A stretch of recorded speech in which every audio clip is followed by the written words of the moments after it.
Nakakalungkot man pong isipin na hack po yung aking Facebook account. Ganun na nangyari po sa akin yesterday na ganito, ating gabi na hindi kami nakatulog. Kaya ako lang po na-open yung Facebook ko nung time na yun dahil bala kong mag-post uli ng video. Hindi ko na po siya nagawa. Hi guys, kamusta po? Guys, sisend lang ako nitong video na ito. Share ko lang po sa inyo kung bakit ako naggawa ng video na to is dahil nakakalungkot man pong isipin na hack po yung aking Facebook account yesterday lang po ng alas 12. So, ganito po nangyari. Naka-receive po ako ng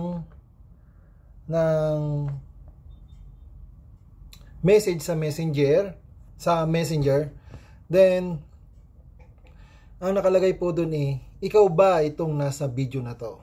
So guys, ang ginawa ko is inopen ko po siya. So wala akong kalamalam dahil hindi naman po ako masyadong kwan sa Facebook. Pero yung Facebook na personal ko is pinag-grow ko po yun. Dahil kung ano po yung isesend ko dito sa aking YouTube channel is sineshare ko rin po sa aking Facebook account.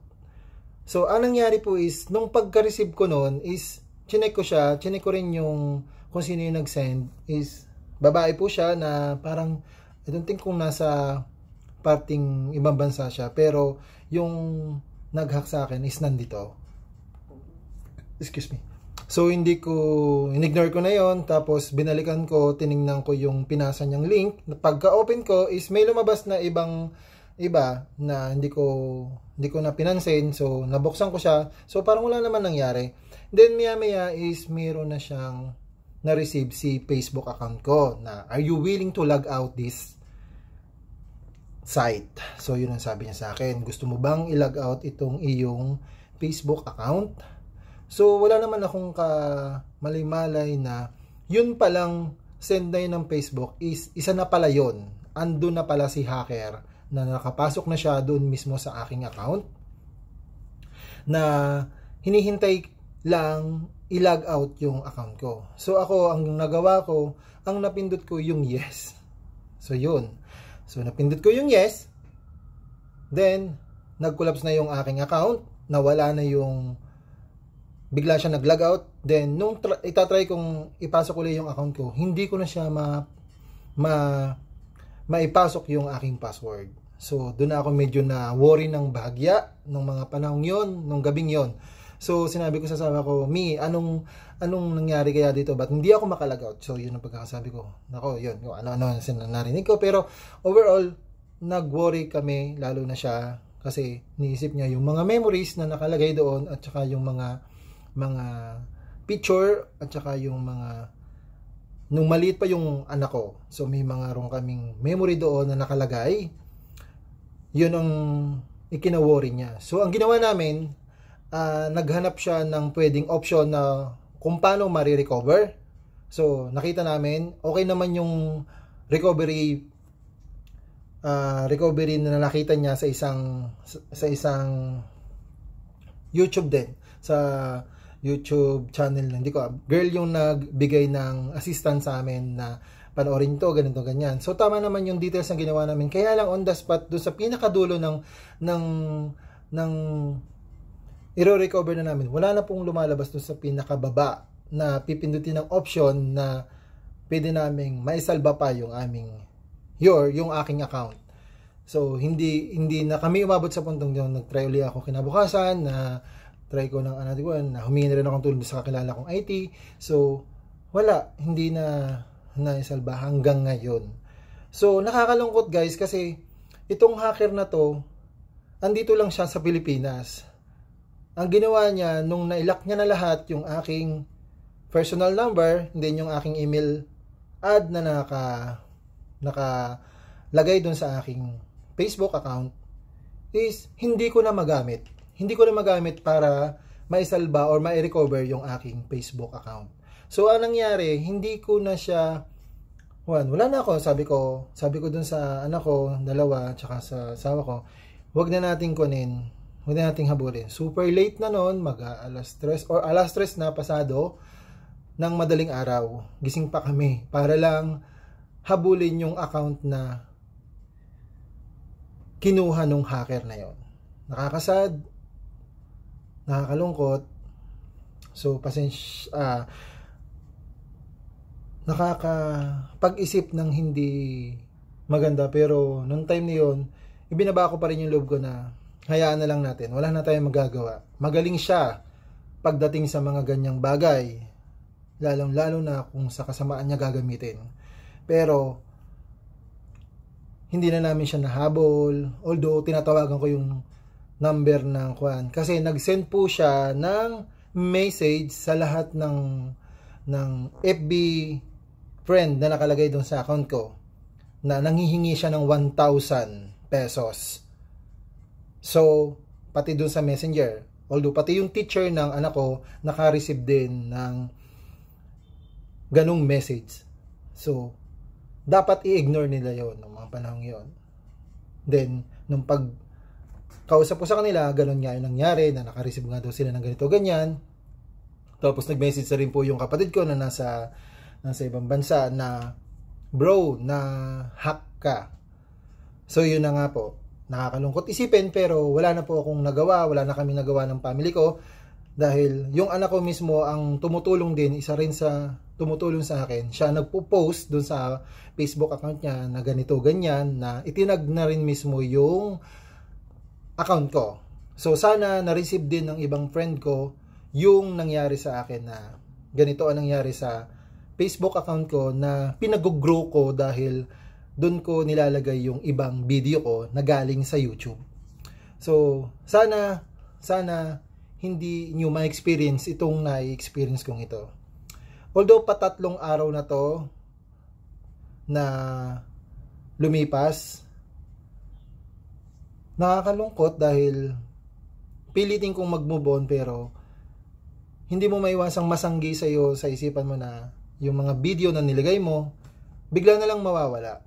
Mawawala dahil may mga taong halang ang kaluluwa or bituka.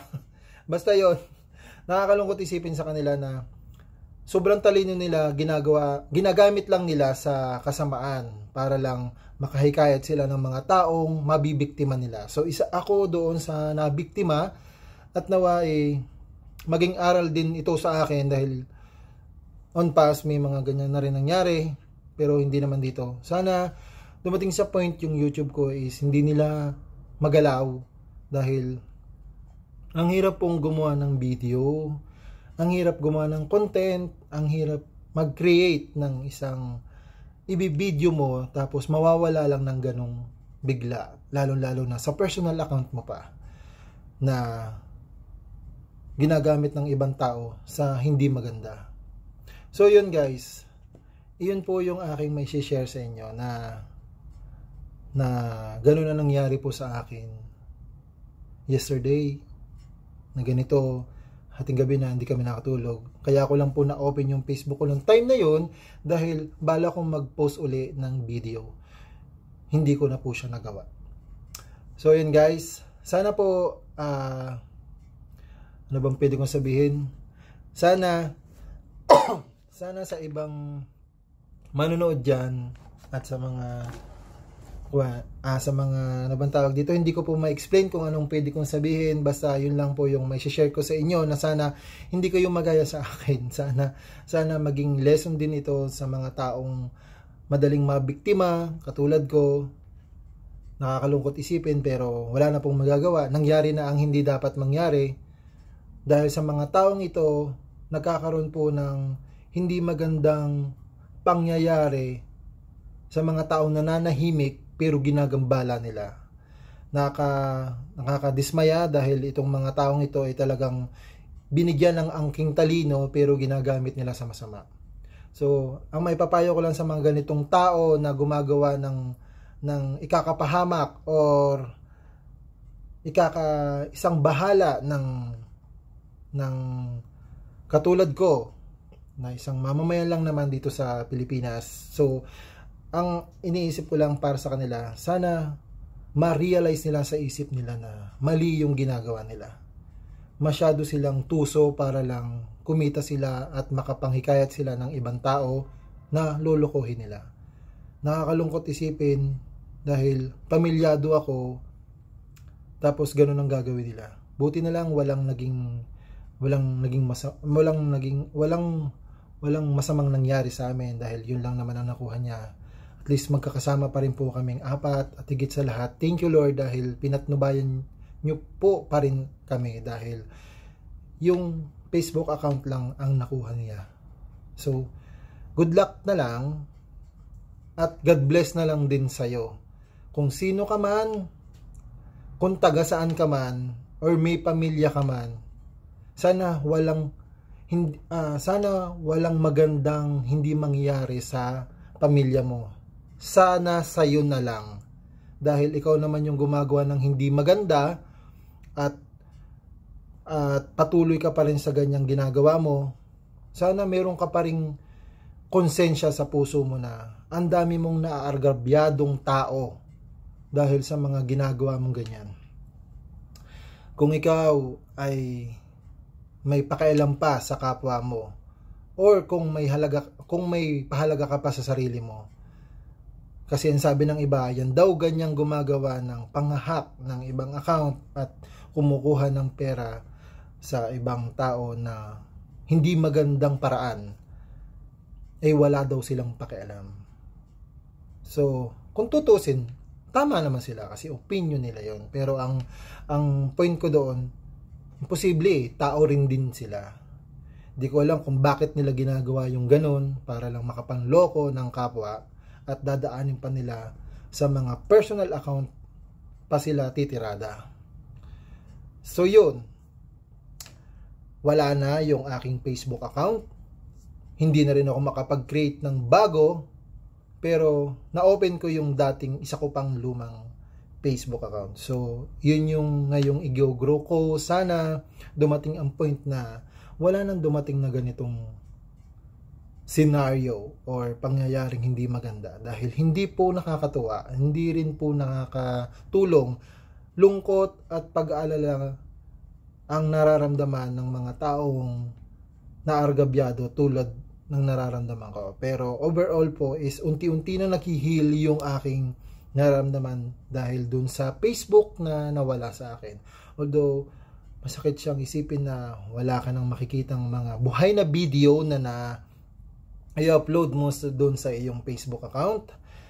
Ang masama dito is talagang hanggang ngayon laganap pa rin yung ganon. So, sana ako na yung pinakahuli. Sana ako na lang yung pinakahuli na maloko ng mga ganyan tao. At kung sino ka man na tao ka, or tao ka ba talaga, sana makonsensya ka. Sana isipin mo yung gagawin mo. Although napakahirap ng buhay dito sa Pilipinas, lalong-lalo na kung hindi naman tayo ganong kayaman, hindi naman tayo ganong kadaling kumita ng pera dahil simple lang naman tayo. Katulad ko, simple lang po ako at higit sa lahat talagang may binubuhay ako, pamilya ko. Talagang kung ano man po yung ginagawa ko dito sa YouTube channel is para makapag-create ng magandang video at higit sa lahat para maging inspirasyon din po sa mga baguhan. Dahil kung tutusin, bago lang din po ako dito sa YouTube channel. Yun nga po. Itong ginagawa kong ito, sinishare ko nga po dun sa aking Facebook account. Natutuwa po akong magluto dahil yun po talaga yung pinaka-main ng aking video. Although, yung aking video is pwede naman po akong mag-video ng kahit ano. Pero, mas gusto ko po yung luto kung meron po akong maluluto dahil nga po na gayang na nabanggit ko kanina is talagang hindi po ganun kadali dito sa Pilipinas dahil pamahal po ng pamahal ang mga bilihin. Kaya ang masasabi ko dito sa hacker na to, bahala na sa iyo si God.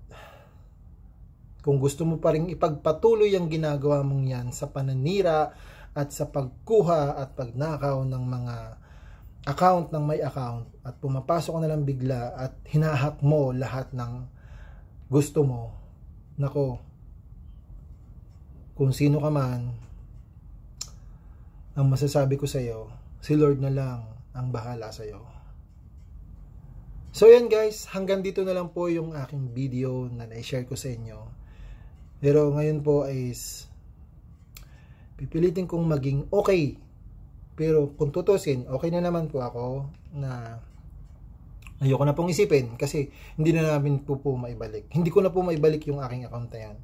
Although nakikita ko pa rin siya, nakikita pa rin ng anak ko. So naawa din ako sa anak ko kasi siya yung nagpo-post para lang